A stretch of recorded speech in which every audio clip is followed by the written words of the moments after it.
Hello, welcome to the Sports Philanthropy Network, live at Radio Row at Super Bowl 57. For Caleb Radham, I'm Roy Kessel, your host, and today we're very excited to have with us Rachel Baribeau. Rachel is the first female host on Sirius XM College Sports, Heisman voter, and host of the College Football Playoff. So, Rachel, welcome to the show.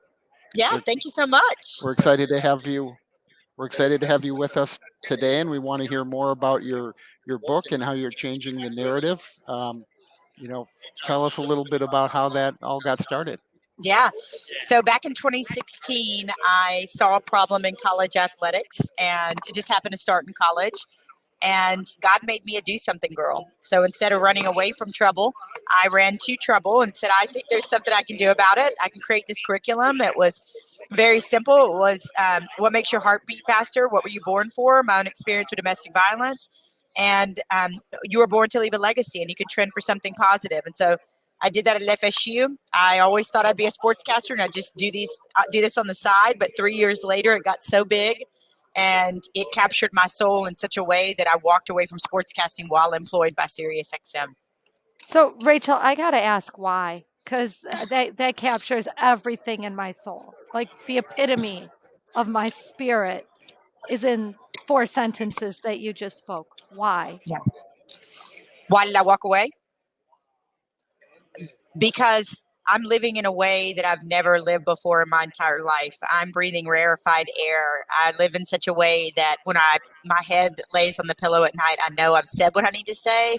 I'm gonna tear up here. I've said what I need to say. I've forgiven the people I need to forgive, and I've lived my life in a way that I'm proud of, and that my parents and my ancestors would be proud of, my God would be proud of. And I teach other people how to do this. And when you find what sets your soul on fire, when a player hugs you and says, you changed my life, my family is together now on Thanksgiving because of you, or I sought therapy because of you, or I am alive because of you,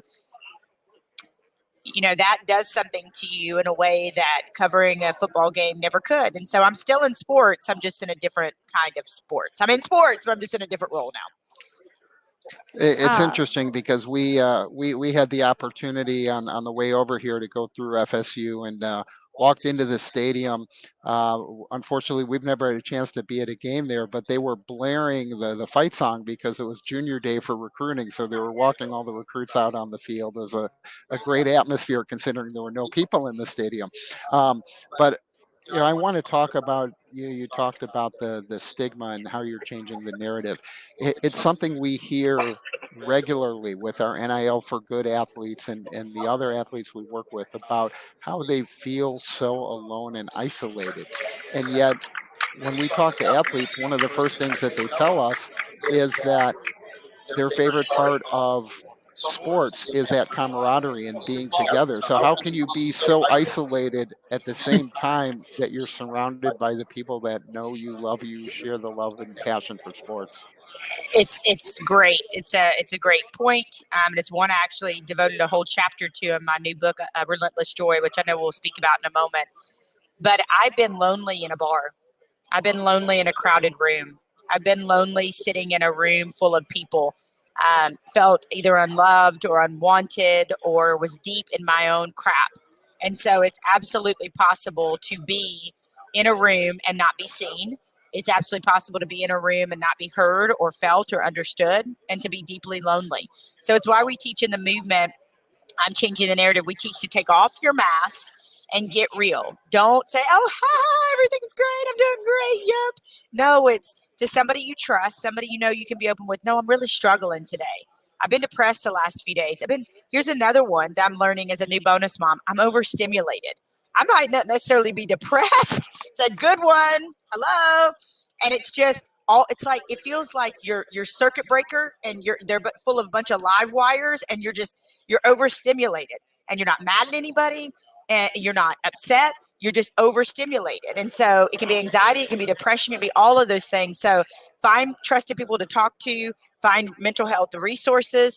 I lean on my faith a lot. I also we teach different practices called soul care, which is knowing how to care for your own soul.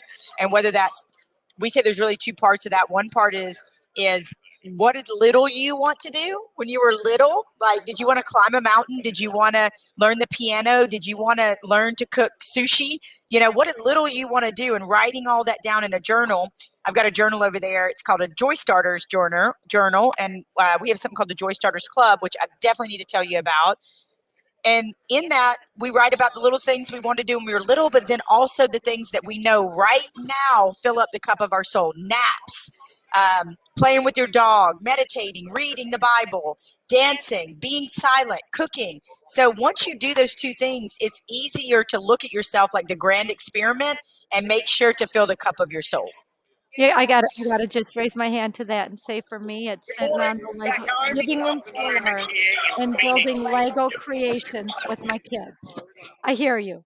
I hear you loud and clear. Let's talk about that book because I'm looking for Joy Starter. I think one of the things in this chaotic world that we all get smushed up in is that over time we forget what lights our fire. We forget how to spark that joy. We get stuck in ruts and routines, and especially for all of the single parents out there, the bonus parents, as you mentioned, Rachel, it just gets thick and tough and hard, and we get beaten down. And I agree with you. I think faith really comes in there. But let's take it a step further and talk about your book. And let's talk about that club. And let's just keep driving in how to go bigger and scale joy, okay? Yes. Okay, so first of all,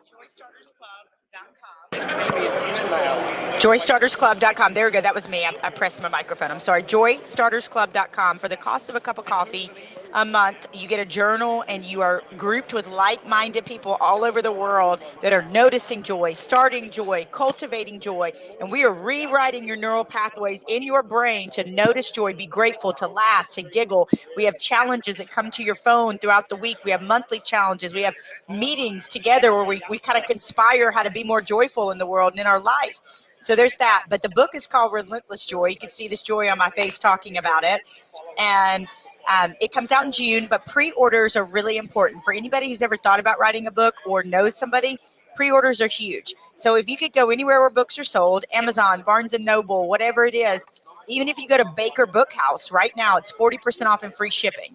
So if you order it now, it's like $11 with the discount, and it'll arrive on your doorstep in June, and you'll be like, yes! And you can join the Joy Starters Club. You are joining. I'm just going to go ahead and tell you, you're joining. Like that happens. Like I'm going to hunt you down, and you're joining Joy Starters Club. And you're joining Joy Starters Club, and you just get to be with a whole host.